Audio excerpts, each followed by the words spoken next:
Hello students, in this video we are going to study about rectangular components of a vector. So देखिए क्या होते हैं rectangular components. If a component of a given vector are perpendicular to each other, then they are called a rectangular component. तो अगर किसी भी vector के जो कंपोनेंट है, लास्ट वीडियो में हमने वेक्टर्स के कंपोनेंट रिजोल्व किए थे, और अगर कहीं भी जो वेक्टर के कंपोनेंट है वो एक दूसरे के परपेंडिकुलर है, 90 डिग्री पे है, in that case those components are called rectangular components. तो हम उनको कहेंगे रेक्टेंगुलर कंपोनेंट्स. सो देखिए रेक्टेंगुलर कंपोनेंट क्या होते हैं और किस तरह से हम इसको ड्रॉ करते हैं. सो दो वेक्टर है हमारे पास, ये हमारे पास एक वेक्टर है, वेक्टर ए, और इसके ये दो कंपोनेंट है ए एक्स और ए वाई. तो ये जो दोनों कंपोनेंट एक दूसरे के रिस्पेक्ट में 90 डिग्री पर है, तो अगर ये परपेंडिकुलर है तो इनको हम बोल देंगे कैसे कंपोनेंट है, दीज आर रेक्टेंगुलर कंपोनेंट. ठीक है, तो ये हो गए हमारे रेक्टेंगुलर कंपोनेंट. किस तरह से इनको ड्रॉ करते हैं? सो इसके लिए देखिए, let A represented by OP. तो यहाँ पर हमारे पास कोई वेक्टर है ए, जिसको हमने this is x y axis, and x y axis के अंदर वो हमारा ओरिजिन है, और ओरिजिन से हमने ये एक वेक्टर लिया हुआ है, that is vector OP. Okay, ये पोजीशन वेक्टर है किसी भी पार्टिकल का. So OP vector that is vector A, and through point O two mutual perpendicular axis X Y are drawn. तो हमने ओ पॉइंट से दो परपेंडिकुलर एक्सिस 90 डिग्री पर ड्रॉ की है, एक्स एक्सिस और Y axis. And from point P, जबकि point P से draw perpendicular P N and P M. P से हमने दो परपेंडिकुलर ड्रॉ की है. देखिए मैंने दो यहाँ पर डॉटेड लाइन ड्रॉ करी है जो कि परपेंडिकुलर है और एक्स और वाई एक्सिस पर इंटरसेक्ट कर रही है. सो ये हमारे पास दो परपेंडिकुलर लाइन्स हो गई. And the vectors A X is resolve part of A. तो यहाँ पर ये जो परपेंडिकुलर लाइन है जो कि हमने इस पर ड्रॉ करी है, ये जिस पॉइंट पर कट करती है ओ से इतना, ये जो वेक्टर है इसको हम एक नया नाम दे रहे हैं. Suppose this is vector A X and it is resolve part of A. ये क्या है? ए का रिजोल्व पार्ट है. So resolve part of A along x axis, and it is also called X component of A. इसको हम क्या कहेंगे? या हम इसको रिजोल्व पार्ट भी बोलेंगे ए का, ये भी कह सकते हैं कि ए का रिजोल्व पार्ट है, या फिर हम बोलेंगे this is component of vector ए. इसका एक कंपोनेंट हो गया. And projection of A on x axis, या फिर हम इसको कह सकते हैं that is it is the projection of A on x axis. ये ए जो वेक्टर है उसका एक्स एक्सिस पर प्रोजेक्शन है. सिमिलरली जो डॉटेड लाइन वाई एक्सिस पर इंटरसेक्ट कर रही है, इस वेक्टर को हम बोलेंगे resolve part of vector A. Okay, ये दोनों ही वेक्टर ए के रिजोल्व पार्ट है, एक एक्स के अलोंग है, एक वाई के अलोंग है. So resolve part along Y axis, and we can also say that both are component vectors of A, or this is the projection of vector A on y axis.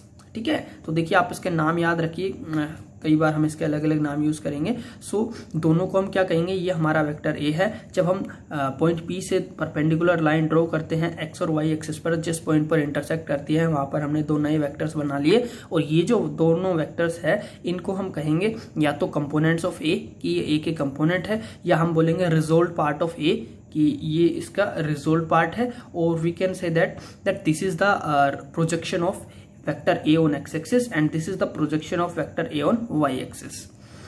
Okay, तो इस तरह से हम इनको यहाँ पर याद रखेंगे. फिर ये जो एंगल है, इस एंगल को मैंने थीटा कंसिडर किया हुआ है. So apply triangle law of addition on triangle O N P. तो इस ट्रायंगल ओ एन पी पर मैं यहाँ पर triangle law of vector addition लगाता हूँ. सो देखिए, ये अगर वेक्टर ए वाई है, so this will be also vector A Y. तो मैं इसको भी यहाँ पर क्या लिख सकता हूँ? वेक्टर ए वाई, क्योंकि दोनों पैरेलल है, दोनों की डायरेक्शन भी यहाँ पर सेम है, दोनों वेक्टर की डायरेक्शन भी सेम है. ये इस डायरेक्शन में यहाँ पर होगा. ठीक है, in that case this vector plus this vector is equals to this vector according to triangle law of vector addition. So we can write that OP vector is equals to O N vector plus N P vector. So P vector is O N vector plus N P vector, and OP vector is vector A, O N vector is A X, and N P vector is A y vector. So vector A is equals to vector AX plus vector AY. So इस तरीके से यहाँ पर हमने triangle law of vector addition लगाया और ये हमारे पास रिजल्ट आ गया. Which also confirm that A X and A Y are components of A, जो कि हमें ये बताता है कि भाई जो ए एक्स और ए वाई है वो ए के कंपोनेंट्स है, क्योंकि लास्ट वीडियो में हमने देखा था कि कंपोनेंट्स इसी फॉर्म में आते हैं, मतलब ये दोनों इस वेक्टर को सेटिस्फाई करते हैं, दोनों का सेम इफेक्ट है यहाँ पर। सो हम बोल सकते हैं कि ये जो दोनों ए के कंपोनेंट्स है या फिर इसके रिजोल्व पार्ट है या प्रोजेक्शंस है के एक्स और वाई एक्सिस पर। तो इस तरीके से हमने ये इक्वेशन निकाली। इसके बाद देखिए हम यहाँ पर अगर ये वाला एंगल थीटा है, इन दैट केस अगर इस ट्रायंगल के अंदर ट्रायंगल OPN, इसके अंदर अगर मैं कोस थीटा निकालता हूँ तो कोस थीटा का फॉर्मूला होता है यहाँ पर base divided by hypotenuse. So base is ON divided by hypotenuse OP। So cos theta is AX divided by A। So cos theta हमने यहाँ पर निकाल लिया AX divided by A।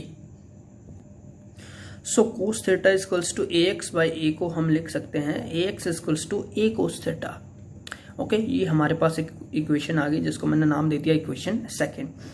And also अगर हम साइन थीटा की value find करते हैं सेम हमारा इसी डेरिवेशन इसी ग्राफ डायग्राम से अगर मैं साइन थीटा की वैल्यू निकालूंगा, सो साइन थीटा का फॉर्मूला होता है perpendicular divided by hypotenuse and perpendicular is AY, hypotenuse is vector A। So AY divided bye A, और यहाँ पर मैं लिख सकता हूँ that AY equals to A sine theta. Okay, so AX की वैल्यू आ गई हमारे पास, जो X का जो वेक्टर A का रिजोल्व पार्ट था, ठीक है, जो उसका प्रोजेक्शन था X एक्सिस पर, और ये वेक्टर A का प्रोजेक्शन था Y एक्सिस पर, दोनों की मैंने वैल्यू निकाली है AX और AY की। AX है A sine A cos theta and AY is A sine theta. So ये वैल्यूज यहाँ पर आपको याद रखनी पड़ेगी।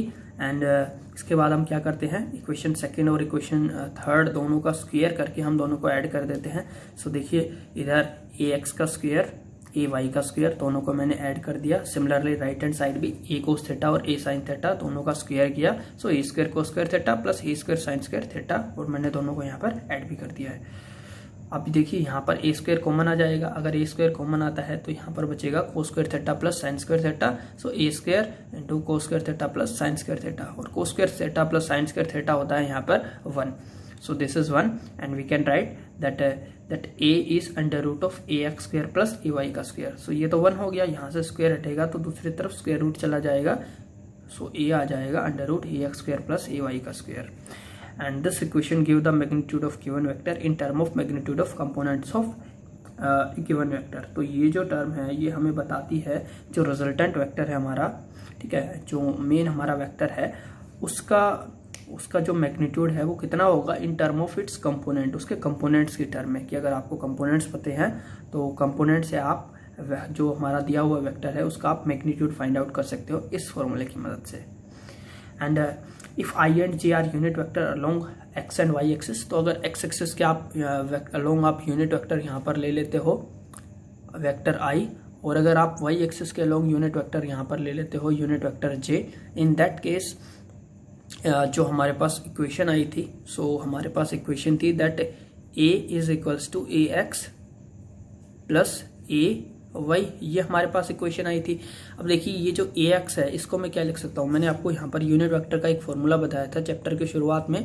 तो यूनिट वेक्टर जो I है, ठीक है, कोई भी जो वेक्टर है उस वेक्टर यूनिट वेक्टर का फॉर्मूला होता है vector so means I vector divided by vector का मैग्नीट्यूड। तो ये फॉर्मूला होता है। तो इस फॉर्मूले के अकॉर्डिंग यहाँ पर मैं लिख सकता हूँ vector A is equals to AX into I cap, AX into I cap. So vector, तो ये यहाँ पर हमारा वेक्टर हो गया और इसका magnitude into unit vector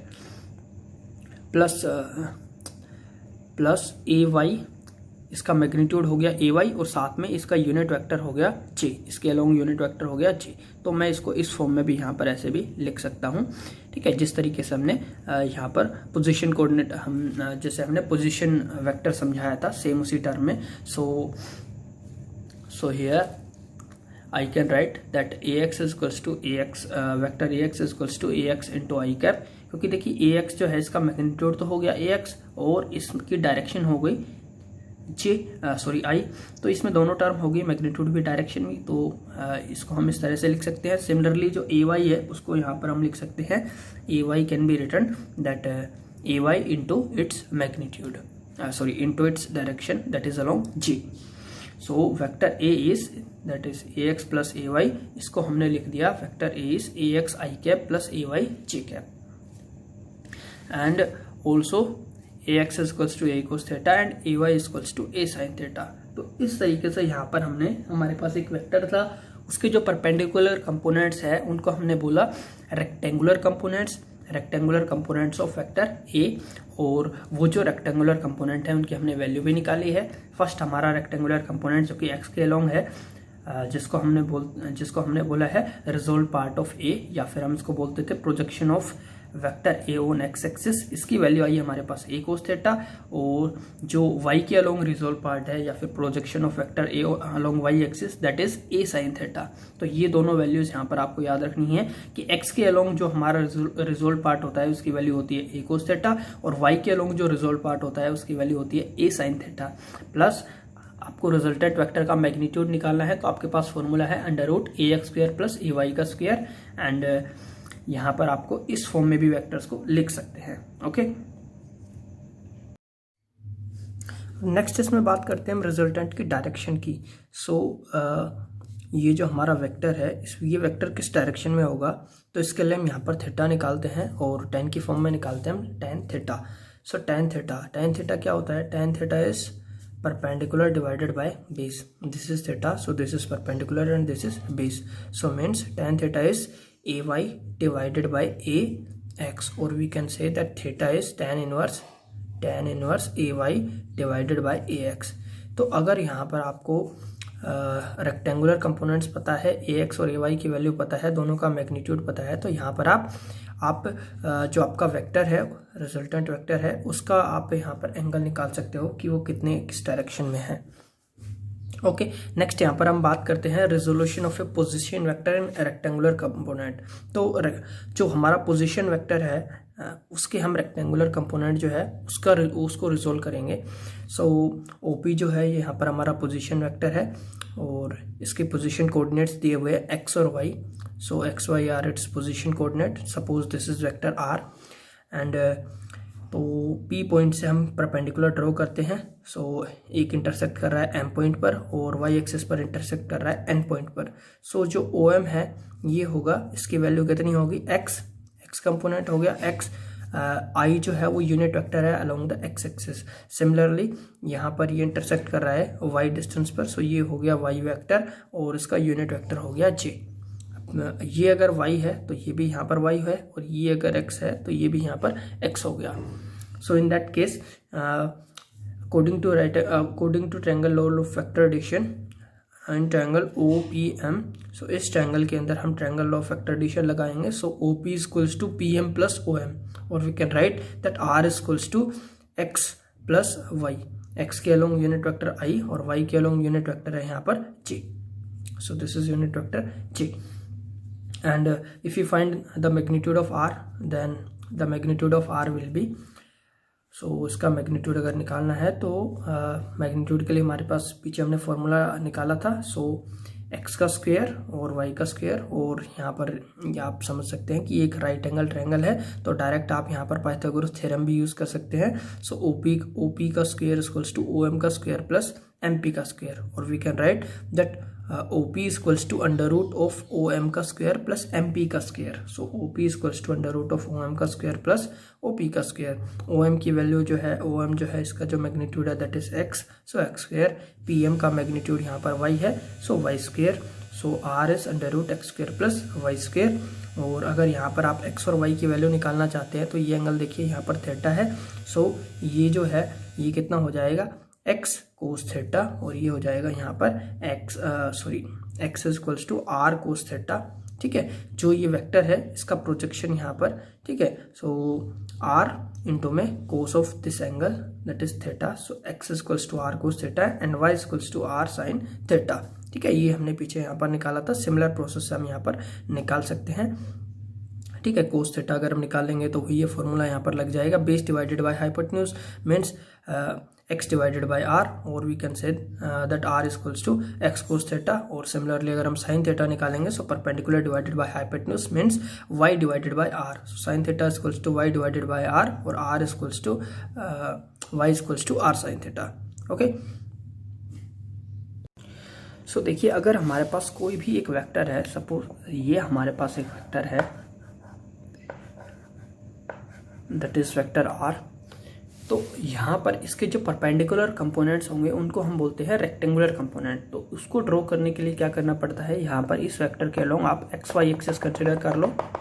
so ये एक्स एक्सिस हो गया, सॉरी ये हो गया हमारे पास Y axis. So this is X axis and this is Y axis. इसके बाद आपको क्या करना है, पॉइंट इस पॉइंट से, ठीक है, जहाँ पर वेक्टर का हेड है वहाँ से आप परपेंडिकुलर ड्रॉ करो एक्स एक्सिस पर और वाई एक्सिस पर, या फिर इसका प्रोजेक्शन लो आप एक्स एक्सिस पर। ये जो वेक्टर हो गया यहाँ पर, इसको आप ड्रॉ कर लो। ये आपके पास एक नया वेक्टर आ गया, ठीक है, आर का, जिसको मैं नाम दे सकता हूँ ए एक्स, ठीक है, या फिर आर एक्स भी लिख सकते हैं। सिमिलरली इसका यहाँ पर जो कंपोनेंट है उसको मैं लिख सकता हूँ यहाँ पर ए और वाई, और इस केस में मैं लिख सकता हूँ that vector r is equals to A x vector plus A y vector. यहाँ पर ए एक्स और ए वाई को क्या है, ये है components of vector, components of vector R और resolve part of vector R along X and Y axis. या फिर हम इसको बोलेंगे this is projection of vector R on x axis and this is projection of vector R on Y axis. So A X and A Y, इसको हम इस तरह से भी लिख सकते हैं, R equals to A X I cap plus A Y j cap, where I cap is unit vector along x axis and j cap is unit vector along Y axis. अगर आपको आर का magnitude निकालना है वो हो जाएगा ए x का square plus ए और वाई का स्क्वायर, ओके।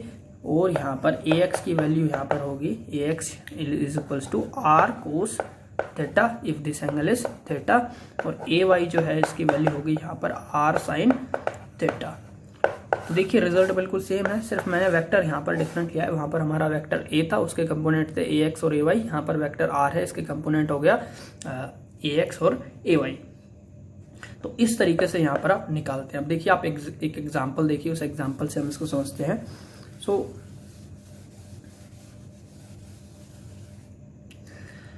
भाई सपोज यहाँ पर ये आपके पास एक वेक्टर है, ठीक है, इस डायरेक्शन में है, और इसका मैग्नीट्यूड है यहाँ पर 20 नहीं, इसको ले लेते हैं 45, ठीक है। सो यहाँ पर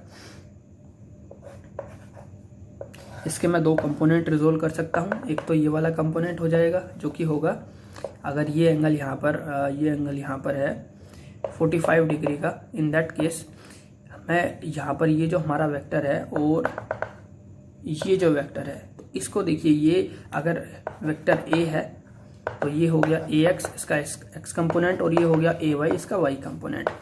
अब ए एक्स जो है इसकी वैल्यू कितनी होगी, ए एक्स की वैल्यू होगी ए कोस थीटा, ए कोस थीटा। अभी मैंने लिखा हुआ है A X equals to A cos theta, A X equals to A cos theta. वहाँ पर आर था तो आर हो गया, ए के केस में ये ए हो जाएगा। So A X equals to A cos theta and A X is equals to A की वैल्यू कितनी है यहाँ पर 45 into cos of 45, cos of 45। So A X जो है वो हो गया 45 इंटू में कोस 45 की वैल्यू यहाँ पर होती है 1/2, सॉरी 1/√2। सो हमारा आंसर आ गया 45 डिवाइडेड बाय √2। सो इस तरीके से यहाँ पर हमने निकाल लिया x। सिमिलरली हम यहाँ पर ए वाई पार्ट भी निकाल सकते हैं। ए वाई का फॉर्मूला क्या लगेगा, which will be A sine theta. A Y क्या होगा, A sine theta. So A Y is equals to 45 into में साइन ऑफ 45, और ये हो गया 45 इंटू 1/√2। सो 45/√2, ये ए वाई की वैल्यू आ गई, ठीक है। और अगर यहाँ पर आपको निकालना है जो a है वेक्टर a का मैग्नीट्यूड, तो a का मैग्नीट्यूड किस तरह से निकालेंगे, a का जो मैग्नीट्यूड है उसको निकालने के लिए आप फॉर्मूला यूज करोगे a इक्वल्स टू √ax का स्क्वायर प्लस a y का square. So a equals to √ so 45 divided by √2 इसका स्क्वायर प्लस 45 डिवाइडेड बाय √2 इसका स्क्वायर। सो यहाँ पर आपके पास जो वेक्टर a है ये आ जाएगा 45 divided by √2 into √2। So this will B 45, okay.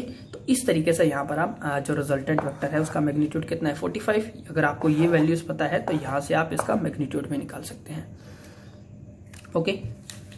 सो यहाँ पर याद रखने वाली बात ये है कि कोई भी अगर आपके पास एक वेक्टर दिया जाता है तो आप उसके रेक्टेंगुलर कंपोनेंट निकालते हैं। कोई भी वेक्टर दिया जाता है, अगर आप उसके रेक्टेंगुलर कंपोनेंट निकालते हैं जो एक्स के अलोंग होता है, एक कंपोनेंट होगा एक्स के अलोंग और एक कंपोनेंट होगा वाई के अलोंग। तो ये अगर वेक्टर आर है तो अगर इसको मैं आर एक्स मानता हूँ, इसको मैं आर वाई मानता हूँ, तो आर एक्स की वैल्यू क्या होगी, इसकी वैल्यू होगी आर इंटू में cos of theta. Cos of theta, ये जो एंगल है, ये जो एक्स एक्सिस के साथ ये जो एंगल बन रहा है theta, so r cos of theta. And ये हो गया आर वाई की वैल्यू कितनी हो गई यहाँ पर, आर वाई इसकी वैल्यू हो गई आर साइन ऑफ थीटा, ठीक है, और are x r cos theta.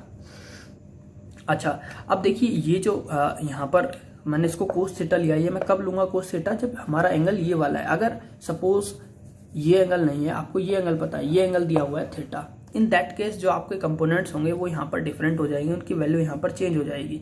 सो कैसे चेंज होगी, देखिए यहाँ पर, देखिए यहाँ पर सिंस ये एंगल थीटा है, ये आपका रिजल्टेंट है आर, सो इस केस में ये थीटा है, सो इसके सामने वाली साइड ये क्या हो जाएगी, ये वाली साइड, सामने वाली साइड हो गई ये परपेंडिकुलर, ठीक है, ये वाली साइड हो गई परपेंडिकुलर, ये हो गई बेस, और ये सबसे बड़ी वाली साइड हाइपोटेन्यूज। तो यहाँ पर अगर आप कोस थीटा निकालोगे, यहाँ पर अगर आप कोस थीटा निकालते हो, so cos theta will be perpendicular divided by base divided by hypotenuse, base is R Y, so R Y divided by R, R Y divided by R, और यहाँ से आर वाई की वैल्यू कितनी आ गई, r y equals to are cos theta. मतलब ये component तो यहाँ पर हो जाएगा आर कोस थीटा, और ये कंपोनेंट जब आप निकालोगे यहाँ से सेम साइन थीटा की अगर आप वैल्यू निकालते हो, तो साइन थीटा होता है perpendicular divided by hypotenuse, theta के सामने वाली साइड हो गई परपेंडिकुलर और ये हो गया hypotenuse. So perpendicular is this is R X, so this will be also R X. So हम यहाँ पर लिख सकते हैं R X divided by hypotenuse that is R, और are X is equals to R sine theta. तो इस तरीके से यहाँ पर ये जो है हमारे कंपोनेंट्स आ जाते हैं, ठीक है। तो इसके लिए आपको याद रखना है, जब भी आप कंपोनेंट रिजोल्व करते हो तो आपको देखना है कि थीटा जो है वो किस तरफ है। अगर थीटा यहाँ पर है तो सेम है, आप आर एक्स को लिख सकते हैं आर कोस थीटा, और आर वाई को लिख सकते हैं आर साइन थीटा। लेकिन अगर थीटा एंगल यहाँ पर शिफ्ट हो जाता है तो आर एक्स यहाँ पर होगा, आर एक्स जो है वो होगा आर साइन थीटा, और ये होगा आर कोस थीटा। तो कोस वाला कंपोनेंट, तो ये याद रखिए, कोस वाला जो कंपोनेंट है वो हमेशा जो वेक्टर होता है, ठीक है, उसके अलोंग होता है, सॉरी जो आपका एंगल है उस एंगल के अलोंग होगा, और साइन वाला कंपोनेंट जो है वो जिस तरफ आपका एंगल नहीं बन रहा है उसके अलोंग होगा यहाँ पर, ठीक है। सो थीटा के अलोंग जो होगा हमेशा वो कोस का कंपोनेंट होगा, और थीटा के अपोजिट में यहाँ पर होगा साइन का कंपोनेंट, ठीक है। जैसे ये आपके पास एक वेक्टर है, इसके जब आप कंपोनेंट रिजोल्व करोगे एक्स वाई एक्सिस के अलोंग, तो परपेंडिकुलर मैंने ड्रॉ कर लिए, इसको मैं नाम दे देता हूँ वेक्टर ए। तो देखिए ये जो कंपोनेंट है ये हो गया ए वाई कंपोनेंट, और ये हो गया ए एक्स कंपोनेंट। और अगर मैं यहाँ पर ये एंगल लेता हूँ थीटा, सो थीटा के जो साथ में ये वाला जो कंपोनेंट है, जो साथ वाला कंपोनेंट है उसकी वैल्यू होगी कोस, सो ए कोस थीटा, और ये जो अपोजिट है इसकी वैल्यू होगी ए साइन थीटा। वहीं अगर मैं थीटा ये ले लेता हूं तो ये कंपोनेंट बन जाएगा ए कोस थीटा, और ये वाला कंपोनेंट बन जाएगा ए साइन थीटा। ओके, सो इस तरह से यहाँ पर हम रेक्टेंगुलर कंपोनेंट जो है उनको रिजोल्व करते हैं, और आई थिंक आपको समझ में आया होगा। Okay, so next one, here is a numerical that diagram above show the two forces of magnitude 25 Newton are acting on an object of mass 2 kilogram. Find the acceleration of object in meter per second square. So देखिए हमारे पास क्या है, हमारे पास एक object है जो कि 2 kilogram का है, और इसके ऊपर दो फोर्स लगे हुए हैं, एक तो 25 न्यूटन का इधर लग रहा है और एक 25 न्यूटन का फोर्स इधर लग रहा है। यहाँ पर ही हमें एंगल दिया हुआ है 45 और 45, मतलब दोनों फोर्सेस के बीच में 90 डिग्री का यहाँ पर एंगल है। सो दो हमारे पास फोर्स वेक्टर्स हो गए, और हमको बताना है ये जो पार्टिकल्स है इसका कितना एक्सेलरेशन होगा, तो एक्सेलरेशन निकालना है। तो देखिए यहाँ पर ये जो प्रॉब्लम है इसको हम रिजोल्यूशन से सोल्व करेंगे। सो ये एक वेक्टर हो गया दैट इज 25, तो इसका एक कंपोनेंट यहाँ पर होगा और एक कंपोनेंट यहाँ पर होगा। अब देखिए जैसे वहाँ पर ये हमारा वेक्टर है और ये इसका एंगल हो गया, तो एंगल के साथ में जो साइड है वो क्या होगी, वो कोस वाली होगी। सो इसको यहाँ पर हम लिख सकते हैं, सो जैसे यहाँ पर ये ए था तो ये हो गया था A X that is A cos theta, so A cos theta और ए साइन थीटा। सिमिलरली हम इसको कोस की फॉर्म में लिखेंगे तो ए की जगह यहाँ पर हमारा वेक्टर दे दिया 25, सो हम इसको लिख सकते हैं 25 कोस थीटा, 25 कोस थीटा और थीटा की जगह यहाँ पर है 45 डिग्री। तो इसका 25 न्यूटन का एक कंपोनेंट तो ये हो गया एक्स के अलोंग और एक कंपोनेंट इसका ये हो जाएगा वाई के अलोंग। सो वाई के अलोंग इसका कंपोनेंट होगा, सो यहाँ पर ये कंपोनेंट होगा ए साइन थीटा, मीन्स ए की जगह हम रखेंगे 45 साइन थीटा, 45 साइन थीटा और थीटा की वैल्यू 45 डिग्री। सो 25, ए की वैल्यू यहाँ पर है 25, सो 25 इंटू साइन ऑफ 45, तो ये इसका कंपोनेंट हो गया। अब देखिए सिमिलरली यहाँ पर एक फोर्स नीचे की तरफ लग रहा है, तो इस फोर्स के भी यहाँ पर दो कंपोनेंट रिजोल्व होंगे। एक जो कंपोनेंट होगा वो तो एक्स के अलोंग होगा। अब देखिए ये यहाँ पर एंगल थीटा है, तो ये वाला कौन सा कंपोनेंट हो गया, कोस का कंपोनेंट हो गया, ये वाला साइन वाला कंपोनेंट हो गया। सो इस कंपोनेंट को हम लिख देंगे, मैग्नीट्यूड है 25, सो 25 कोस, एंगल कितना है कोस ऑफ थीटा, एंगल यहाँ पर है 45। अगर एंगल कुछ अलग होता तो हम अलग एंगल यहाँ पर कर देते। वाई के अलोंग यहाँ पर हो जाएगा ए साइन थीटा, ए की वैल्यू यहाँ पर 25 इंटू में sine theta and sine theta is 45 degree. So अब यहाँ पर देखिए, यहाँ पर हमने इस वेक्टर के कंपोनेंट को रिजोल्व कर लिए, तो जो इफेक्ट इन वेक्टर्स का था वही इफेक्ट इन कंपोनेंट्स का भी होगा। तो हम वेक्टर को स्टडी नहीं करते, उसके कंपोनेंट्स को स्टडी कर लेंगे और उससे हमारा आंसर यहाँ पर आ जाएगा। सो मास हमको दिया हुआ है इस ऑब्जेक्ट का 2 किलोग्राम, और यहाँ पर देखिए वाई के अलोंग जो इसके यहाँ पर वाई के अलोंग दो कंपोनेंट है, एक तो है 25 साइन 45 और दूसरा भी सेम है 25 साइन 45। तो दो कंपोनेंट है, दोनों का मैग्नीट्यूड सेम है, दोनों की डायरेक्शन अपोजिट है। तो एक तरह से आप समझ लीजिए दो वेक्टर है, दोनों का मैग्नीट्यूड बिल्कुल सेम है, दोनों की डायरेक्शन जस्ट अपोजिट है। तो ये जो वर्टिकल कंपोनेंट है ये एक दूसरे को कैंसिल आउट कर लेंगे, ठीक है। So vertical component of forces that is 25 sine newton minus 25 sine 45 minus 25 sine 45 that is equals to 0। Opposite vector है, माइनस होंगे तो ये 0 हो गया। अच्छा, अगर हम बात करें हॉरिजॉन्टल कंपोनेंट की, तो हॉरिजॉन्टल कंपोनेंट में दोनों वेक्टर सेम डायरेक्शन में, और आपको पता है जब दो वेक्टर सेम डायरेक्शन में होते हैं तो उनको कैसे सोल्व करते हैं, हम उनको ऐड कर लेते हैं। सो इन दोनों को हम ऐड कर सकते हैं। So horizontal component of forces is 25 cos 45 plus 25 sine cos 45।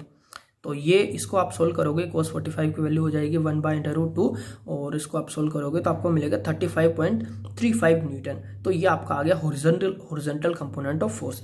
तो वर्टिकल फोर्सेस तो एक दूसरे को कैंसिल आउट कर देंगे और हॉरिजॉन्टल फोर्सेस जो है वो यहाँ पर एडेड हो जाएंगे, ठीक है। इनको अभी हम स्टडी करने की जरूरत नहीं है क्योंकि हम इनके इफेक्ट को स्टडी कर रहे हैं। ओके, सो ये तो एक दूसरे को कैंसिल आउट कर देंगे और हॉरिजॉन्टल कंपोनेंट ऐड हो गए, तो रिजल्टेंट जो फोर्स है इस पार्टिकल पर वो कितना लगेगा, दिस विल बी 35.35 न्यूटन। तो 35.35 न्यूटन का फोर्स हॉरिजॉन्टली लगेगा एक ऑब्जेक्ट पर जिसका मास है 2 किलोग्राम। हमको निकालना है कितना एक्सेलरेशन होगा, तो हमको फोर्स का फॉर्मूला पता है that force is equals to mass into acceleration.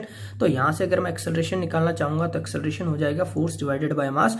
अब आपको पता है इस ऑब्जेक्ट पर कितना फोर्स लग रहा है, इस पर कितना फोर्स लग रहा है, इस पर 35.35 न्यूटन का फोर्स लग रहा है। तो फोर्स 35.35 न्यूटन होगा divided by mass of the object का मास हो गया 2 किलोग्राम। इसको आप यहाँ पर काटोगे तो आपको मिलेगा 17.675 मीटर पर सेकेंड स्क्वायर। तो ये उस ऑब्जेक्ट का एक्सेलरेशन हो गया जो कि बहुत ज्यादा है, ठीक है। So acceleration is about 17 metre per second square. Okay, so इस तरीके से हम यहाँ पर रेक्टेंगुलर कंपोनेंट रिजोल्व करके भी वेक्टर्स को सोल्व कर सकते हैं। Okay, so that is all for today and thank you for watching this video.